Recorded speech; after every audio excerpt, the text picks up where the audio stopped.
This man is convinced he figured out how to end pitching injuries, and believe it or not, pitchers everywhere might soon start throwing like this. It was developed by a guy named Dr. Mike Marshall. He once pitched in 106 games in one single season. Yes, that's 65% of his team's games. Convinced he figured out how to pitch without rest, he told his manager he could pitch every single game.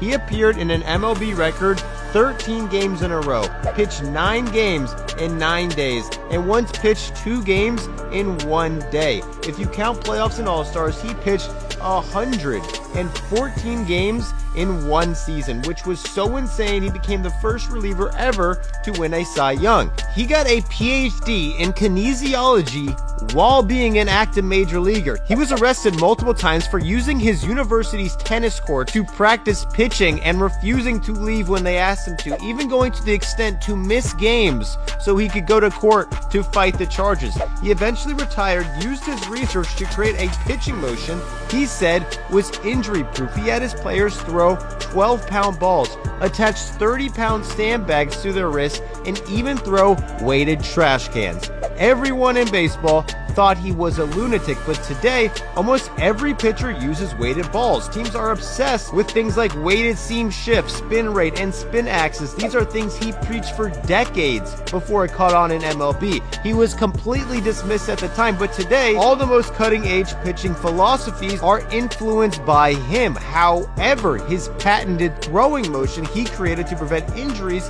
has yet to catch on. He believed this was the optimal way to pitch.